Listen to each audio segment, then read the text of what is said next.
Kevin, when you say that, why stop with China? It seems to me that you're pretty supportive of the ban on some of these apps that has been put through. And I just wonder if you can give us your perspective as the founder of a social media app company. I mean, you know how sensitive the data is, how vulnerable it can be in some regards. So do you think there are legitimate security concerns with these Chinese apps?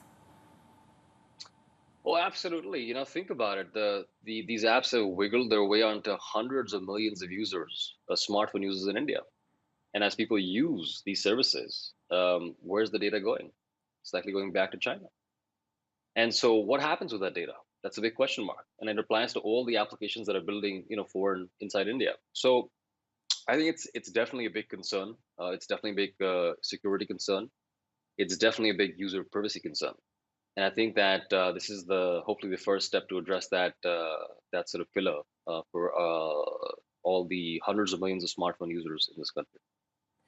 The other side of this story, though, is that tech companies really do thrive on globalization in many ways. And I wonder if you worry about any risks to the blurring of national security lines in technology. I mean, in India, as you said, you have a huge market, a home market to contend with already. So perhaps it's not as big of a concern to you. But I guess as lines are drawn, as we see more nationalism tied to tech products, does that become risky because you have Chinese backers when it comes to investment? I mean, in many ways, it's so globally linked when you look at the tech world.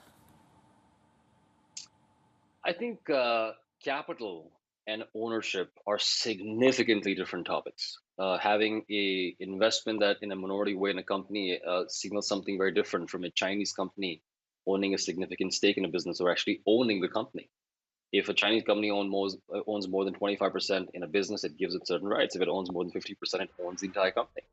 So I think the perspective is very, very different. And we're not talking about Chinese capital. We're talking about Chinese ownership of applications. We're talking about data going to China and us not knowing what happens with that data.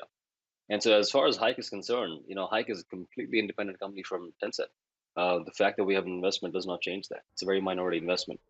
Coming to your topic of nationalism and tech, um, it's good to see India put India first.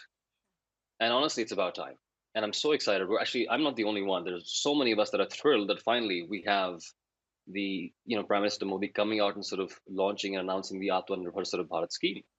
And for India to grow its economy, we need to have a very strong, thriving local industry. And again, it's not just the internet space. We have to have a thriving manufacturing industry. We have to have a thriving, pharma industry. If you look at all the smartphones in the country, I will not be surprised if 50% of all the smartphones in the country are actually, Chinese smartphones.